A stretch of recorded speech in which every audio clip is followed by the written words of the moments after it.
Olá, seja muito bem-vindo. Está no ar mais um episódio do programa Tudo Meu Direito, aqui pela TV Feira, canal 2.1. Hoje nós vamos falar sobre um assunto que já faz parte da rotina de muitas pessoas, a inteligência artificial ChatGPT. Para conversar um pouco mais sobre este assunto, nós convidamos o advogado Dr. Ramon Camurugi, especialista em direito administrativo, que já está aqui no estúdio conosco. Doutor, seja muito bem-vindo ao nosso programa. É um prazer estar na TV Feira com o nosso amigo Rafael, um grande comunicador, e vou esclarecer as possíveis dúvidas que possam surgir durante a entrevista relacionada ao ChatGPT no mundo jurídico. Doutor, inicialmente, o que é essa ferramenta? Bem, o ChatGPT, assim como qualquer outra ferramenta, é uma inteligência artificial que ela é utilizada para comandos via prompt, onde o usuário ele vai colocar um prompt lá e a inteligência artificial vai usar desses mecanismos para responder de uma forma objetiva e satisfatória para o usuário.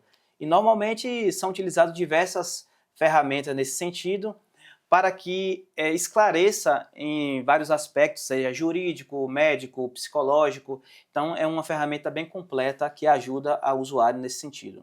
Doutor, explica também para a gente, quando usamos as redes sociais, aplicativos de transporte, por exemplo, ou fazemos compras pela internet, estamos fornecendo informações para sistemas de inteligência artificial, não é isso? Exatamente.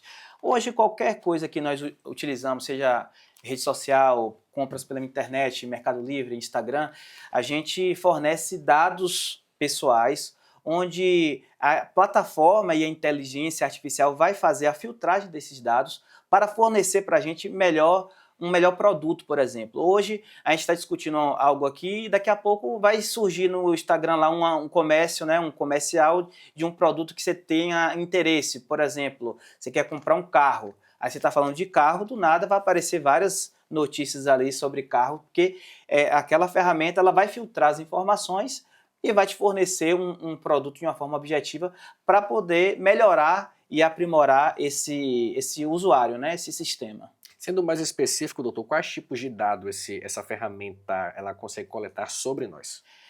Basicamente, quando a gente instala um aplicativo, a gente tem a opção lá, vai aparecer uma opção. Você aceita, tem um termo, um contrato, e lá você disponibiliza as suas informações pessoais para utilização nesse sentido. Existe hoje uma lei que se chama Lei Geral de Proteção de Dados, que as empresas precisam restringir os dados e tratar esses dados de uma forma muito particular. Quando você assina e dá o aceite nesse contrato, quando você instala o aplicativo, essa plataforma ela vai pegar os dados de pesquisa, dados às vezes até do microfone do celular, para poder te passar uma informação naquele sentido. Então é possível de forma jurídica, falando aqui de forma jurídica, é possível a utilização e o tratamento desses dados para utilização da plataforma, da rede social, para esse fim específico, que seria um fim mais ou menos comercial. Mas quando a gente trata de outras finalidades, seja investigação policial, por exemplo, já entra numa esfera do direito penal, que precisaria de uma autorização até judicial para poder acessar essas informações pessoais. Porque muitas vezes, pela WhatsApp, por exemplo, que é uma ferramenta de uso particular, quando existe uma investigação policial nesse sentido, a IA da Meta, que é a empresa que fornece essas informações, ela precisa fornecer para a autoridade policial somente através de uma autorização judicial. Mas os dados, eles são sigilosos. No caso do WhatsApp, são dados criptografados, onde é quase impossível essa descriptografia, mas com autorização judicial é possível pegar algumas conversas, algumas coisas nesse sentido. Doutor, muita gente ainda se assusta, né? Tá conversando sobre algo, de imediato aparece aquela situação ali em forma de propaganda na rede social, por exemplo. De fato, a ferramenta ela tem acesso aos nossos hábitos? Tem acesso. Tudo que a gente faz na rede social, quando a gente permite a utilização de algum periférico do aparelho, a gente fornece esses dados, essas informações para plataforma. O WhatsApp, por exemplo, ele tem, quando você instala, ele tem a parte de notificação e tem a parte onde tem acesso ao microfone, acesso à câmera. Quando você permite o acesso do aplicativo aos periféricos do celular, esse aplicativo ele vai ter acesso a tudo que você faz, a tudo que você fala, a tudo que você se desloca, a parte de georreferenciamento, por exemplo, a localização, ele tem acesso por onde você anda. Então, hoje nós estamos praticamente 100% vigiados pelos aplicativos, pelos periféricos, pelos celulares, porque nós permitimos. A partir do momento que a gente não aceita a transmissão dessas informações para as plataformas, para os aplicativos, eles não vão ter acesso. Agora a gente vai ter uma dificuldade de usar esses aplicativos. Eles vão criar uma dificuldade. No Instagram, por exemplo, tem a opção lá de acessar o microfone. Quando você não permite o acesso, você não consegue gravar um áudio. Você não consegue fazer um programa ao vivo, porque ele não tem acesso ao seu microfone. Então, ele vai criar uma dificuldade, uma atmosfera para que você coloque essa autorização para o aplicativo utilizar. Doutor, existe diferença entre dados pessoais e dados sensíveis? Na verdade, assim, todos os dados pessoais em tese são sensíveis, mas existem dados que são, entre aspas, mais sensíveis que outros, como, por exemplo, o CPF, que é um dado hoje que, se vazar essa informação, um golpista, por exemplo, tendo acesso a esses dados, ele pode abrir conta em banco, ele pode utilizar isso para pegar uma conta no celular. Então, a maioria dos dados que são pessoais, eles são sensíveis. Agora, essas plataformas, como eu falei anteriormente, ela precisa respeitar necessariamente a Lei Geral de Proteção de Dados, que é uma lei que veda a publicação indevida desses dados e muitas vezes, se você observar na internet, acontecem vazamentos desses dados. E quando você consegue descobrir por onde esses dados vazaram, é possível o requerimento de uma indenização posterior da plataforma que vazou seus dados pessoais. Outra dúvida, doutor, quais informações são consideradas mais delicadas e exigem maior proteção?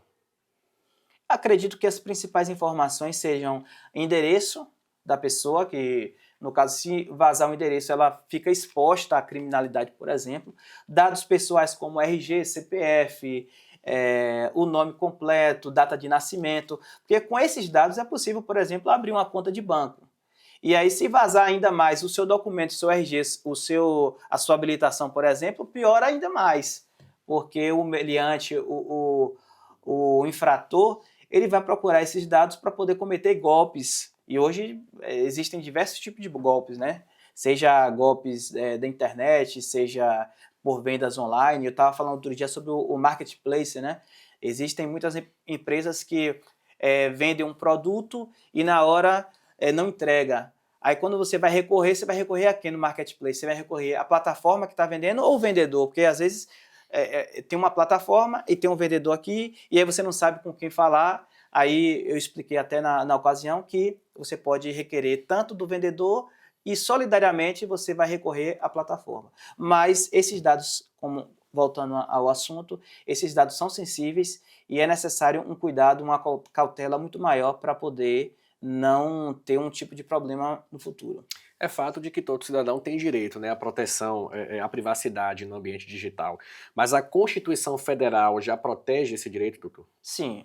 A Constituição Federal tem diversos artigos que referem-se à vida privada. No artigo 5º da Constituição tem vários incisos em que protege o cidadão brasileiro sobre esses aspectos pessoais. A vida privada, a intimidade, tem o direito à imagem, à honra. Então, são vários direitos que são amparados pela Constituição Federal de 88 e que existem ainda direitos subsidiários, autônomos, que seriam através das legislações correlatas, que seria essa Lei de Proteção de Dados. Então, são diversos mecanismos que protegem o cidadão brasileiro de vazamentos indevidos dessas informações pessoais. Sobre a LGPD, né, que é a Lei de Proteção de Dados, o que ela mudou na vida dos brasileiros? Ela, na verdade, essa lei, ela colocou o cidadão brasileiro numa situação mais de proteção. Quando o cidadão, por exemplo, ele fornece os dados para qualquer empresa, porque hoje, para você comprar uma caneta, você precisa fornecer os seus dados, no mínimo, nome e CPF. Então, você chegou no mercado, ele quer fazer um cartãozinho do mercado, você vai fornecer nome, RG, CPF, endereço. Então, todas aquelas informações, ela vai ficar com a empresa. E em várias empresas, né, você fornece esses dados para uma infinidade de empresas. E a lei de proteção de dados, ela veda que essa empresa ela forneça de forma indevida, sem sua autorização, seus dados para outros fins. Porque esse banco de dados que as pessoas fornecem para as empresas é um banco valioso, né? Porque com esses dados a empresa vai saber o sexo da pessoa, aonde ela mora, o que é que ela compra, o que é que ela não compra. Então, é um banco de dados que tem um valor financeiro fantástico. E muitas empresas vendem esses bancos de dados para outras. E a Lei Geral de Proteção de Dados, ele veda esse fornecimento indevido. Então, mudou de uma forma positiva para o cidadão, onde há uma maior proteção e o sigilo dessas informações. Vamos falar dos riscos agora, doutor. Quais são os maiores riscos, né, os principais riscos que a inteligência artificial oferece para as pessoas? Bem, a inteligência artificial, eu gosto muito de falar que não é humana. É uma inteligência que ela é feita por códigos, por prompts, e ela faz a leitura de números. Você digitou lá, ela transforma as letras em números e faz a codificação. E aí ela vai te fornecer as informações. Então, tendo em vista da premissa que ela não é humana, então ela vai te dar as informações objetivas daquele aspecto. E qual é o perigo disso?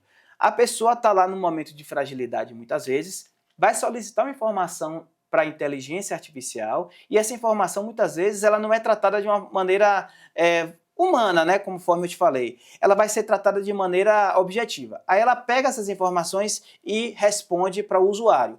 Essa resposta, muitas vezes, ela não é resposta correta, não é uma resposta boa.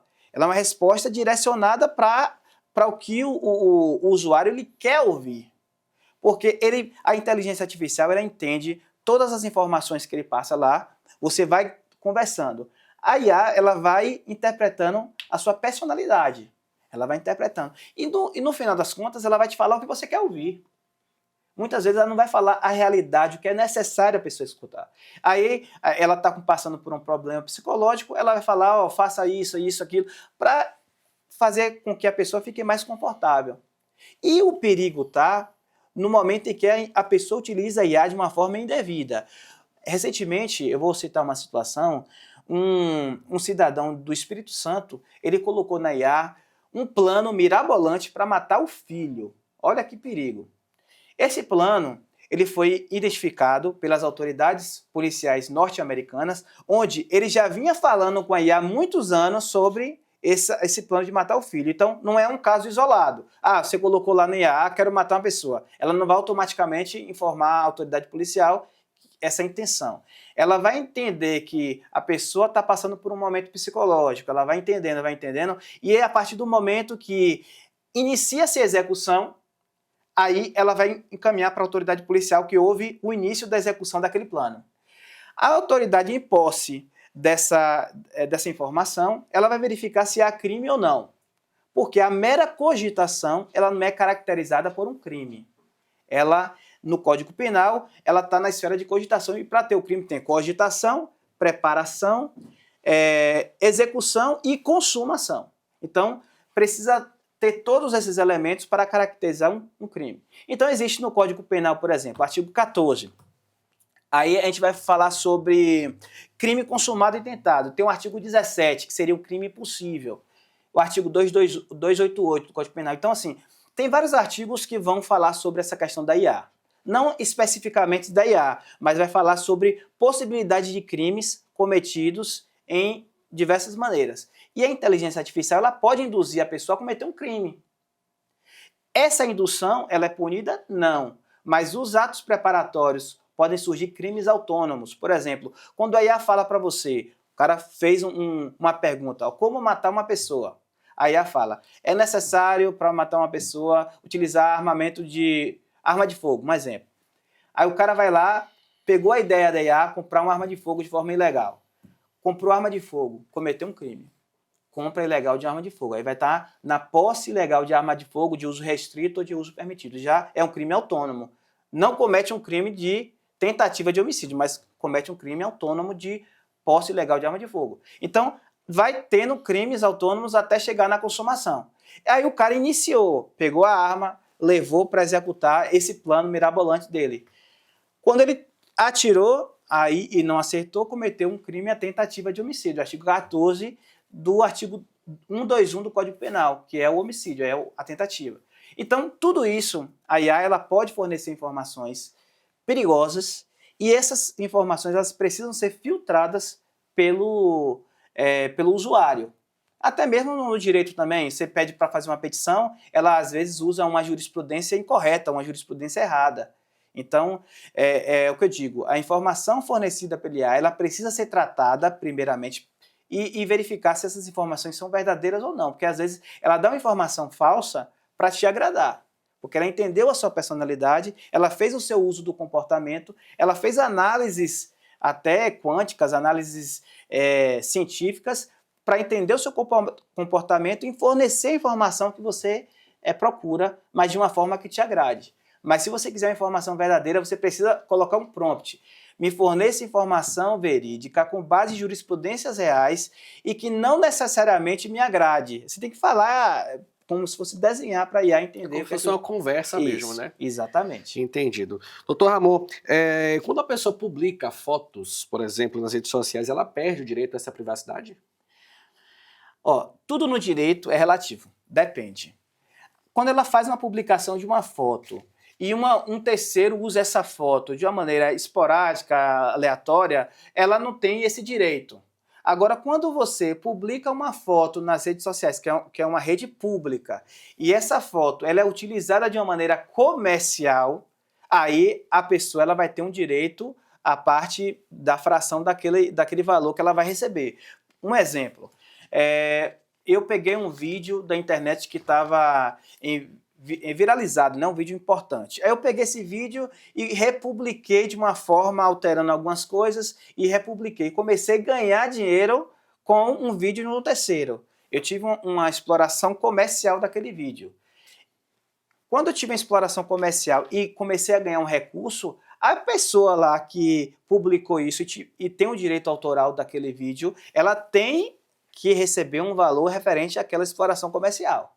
Ela vai requerer isso na justiça, uma indenização, pode ser por danos morais, danos materiais, direito autoral. Tudo isso tem que ser analisado caso a caso. Mas tem publicações, por exemplo, que não tem esse direito autoral e tem até músicas, por exemplo, quando você vai publicar, tem lá uma sigla RF. Quando você não tem exploração comercial daquela música, você pode ser utilizado. Agora, quando não tem isso, tem direito autoral, ela não permite que você utilize essa música para fins comerciais, só para fins, vamos dizer assim, espontâneos, de diversão, sabe? Sem esse fins lucrativos. Consumo próprio, Consumo próprio, aí pode usar.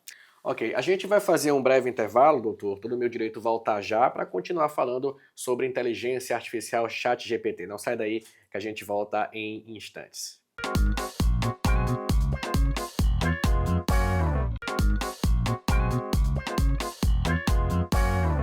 O Tô no Meu Direito já está de volta hoje para falar sobre inteligência artificial, ChatGPT, as ferramentas, né, da atualidade. Nós estamos aqui com o Dr. Ramon Camuruji, especialista em Direito Administrativo, para dar continuidade a este assunto. Doutor, existem riscos de discriminação ou preconceito causados, né, por sistemas de IA? Pode ter um risco, sim, mas esse risco ele é muito minimizado, porque a própria plataforma de IA, principalmente a Meta, que tem um rigor bem excessivo até nesse aspecto, ela tende a não responder algo que gere uma discriminação. Quando você gera um prompt, por exemplo, fala que, se você faz uma pergunta, quem é o melhor, o branco ou o negro? A IA, ela vai tende a responder que não existe um melhor. Ela vai dizer de uma forma mais sutil que pode ter características dos seres humanos da raça branca que tem uma performance melhor em um aspecto, o negro tem uma performance melhor em outro aspecto, e não vai te dar uma resposta objetiva nesse aspecto. Então, no que tange a discriminação, seja racial, seja discriminação de saúde, a IA ela não vai entrar nessa polêmica. Ela vai te dar uma informação genérica para que não gere essa discriminação que você está citando aí. Porque a discriminação ela vem de vários aspectos, né? Tem discriminação social, tem discriminação de raça, de cor, de etnia. Então, ele vai evitar essa polêmica. Até mesmo quando a gente coloca no ChatGPT quem é o melhor, candidato A ou candidato B, ele vai sempre fugir pela tangente. Lá não vai te dar uma resposta objetiva. Isso. No caso dos golpes, né, com reprodução de voz, de imagem das pessoas, doutor, o que é que a população precisa saber sobre isso? É uma situação, é um tópico muito polêmico até da entrevista em relação a esse aspecto. É o chamado deepfake, é quando utiliza a voz, a imagem, um vídeo criado por IA para poder enganar um terceiro através de uma propaganda ou de qualquer outro aspecto. A população ela tem que ter muito cuidado. Quando existe um abuso de confiança, por exemplo, você vai entrar na esfera do direito penal, que seria o artigo 171 de estelionato. Você pega uma imagem de uma pessoa conhecida, utiliza a deepfake para poder manipular aquela fala, aquele gesto da pessoa e aplicar golpes a um terceiro. Então, a pessoa ela vai ter que identificar, primeiro, se aquilo ali é uma IA ou não é. Não identificou, prosseguiu, ela foi confiar naquela informação. Enviou um Pix para esse terceiro aí de má fé. Ela tem mecanismos de controle. Como? No próprio banco, quando ela perceber que caiu no golpe, ela pode solicitar um Pix, o estorno daquele Pix. É o primeiro passo a fazer. Não conseguiu, aí vamos passar para uma outra etapa. É necessário registrar um boletim de ocorrência para que a autoridade policial, em posse das informações prestadas pela pessoa que sofreu aquele golpe, possa entender o caminho daquele crime e tentar chegar ao autor. Nesse aspecto, teve um prejuízo financeiro. É possível indenização? Sim. É possível a reparação por danos morais e materiais, desde que consiga informações relevantes, como a conta que foi feita esse Pix. Vamos buscar o nome da pessoa, o CPF, para ver. Muitas vezes essa conta é em nome de laranja. Então, tudo isso vai dificultando o acesso às informações para chegar no autor do golpe. Então, a primeira coisa quando a informação ela parece ser muito milagrosa, ela parece ser uma informação que dá uma vantagem econômica, uma vantagem financeira para a pessoa, desconfie. Essa informação tende a ser uma informação mentirosa, porque hoje as pessoas utilizam isso para aplicar golpes, mas sempre propondo um benefício econômico. A pessoa vai achando que aquilo ali é muito bom, acha que está na vantagem e termina caindo em um golpe. Então, é importante que as pessoas tenham cuidado com essas informações, esses vídeos publicados na internet. A famosa fake news, né? Os fake news. Muita atenção, principalmente. Doutor Ramon, quais direitos uma pessoa tem quando a imagem dela é usada sem autorização? Você até já falou sobre isso aqui, mas especificamente falando sobre este assunto. A gente vai entrar no direito autoral.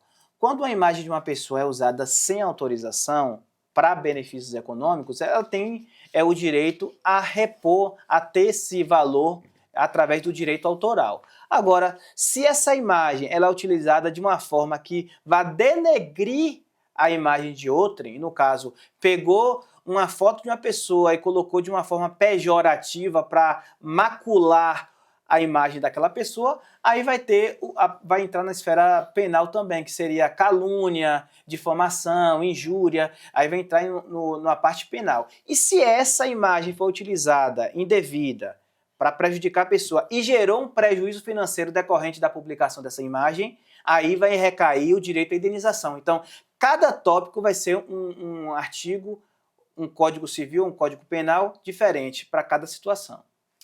O Brasil precisa de uma legislação, doutor, específica para esses crimes envolvendo a IA? Eu acredito que sim. Hoje está sendo discutido no Congresso Nacional a questão das fake news, né, da lei das fake news, mas é importante colocar, além disso, a utilização adequada de uma inteligência artificial. Hoje, quando a pessoa faz qualquer tipo de conversa na IA, essas conversas elas têm proteção de sigilo, têm proteção telemática, muitas vezes criptografia, só que é importante que quando houver uma conversa de uma maneira excessiva ou que possa gerar um prejuízo a alguém ou um homicídio, por exemplo, é necessário que essas informações elas sejam transmitidas de uma forma mais automática para a autoridade policial, para que ela evite um possível crime. Eu acho que no Brasil ainda falta uma legislação mais específica nesse aspecto, porque cada dia que passa vai evoluindo a tecnologia. Então, o Congresso Nacional ele tem que acompanhar essa evolução tecnológica para fornecer à população uma legislação mais robusta nesse aspecto. Doutor, para a gente finalizar este episódio, qual a orientação que o senhor deixa para quem está nos acompanhando agora com relação aos cuidados, à atenção principalmente às fake news? O principal cuidado que eu recomendo ao nosso ouvinte, ao nosso telespectador, é que utilize a IA de uma forma correta. Porque a IA ela vai te fornecer informações valiosas, informações importantes, muitas vezes pertinentes. Mas é necessário haver um filtro.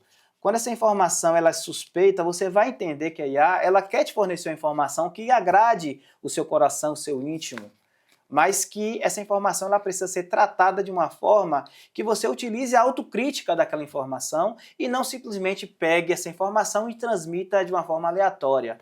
Até mesmo para os estudantes de direito, os nossos colegas advogados também, quando utiliza a IA para fazer uma petição, às vezes a IA vai te dar uma informação equivocada e depois o juiz pegou aquela informação, vai até achar que foi má-fé. E aí também pode punir o advogado pela má-fé. E tem vários outros aspectos importantes. Só um parênteses aqui para falar para o meu amigo advogado que está assistindo agora.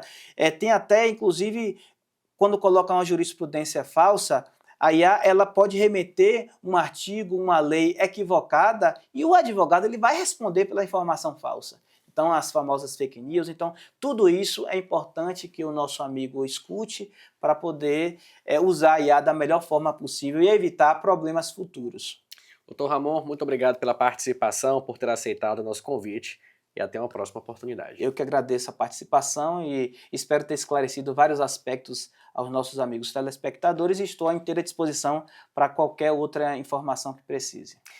E é isso, o Tô no Meu Direito fica por aqui. Lembrando que você pode acompanhar as nossas reportagens, os nossos programas no nosso canal no YouTube TV Feira 2.1. Até o próximo programa.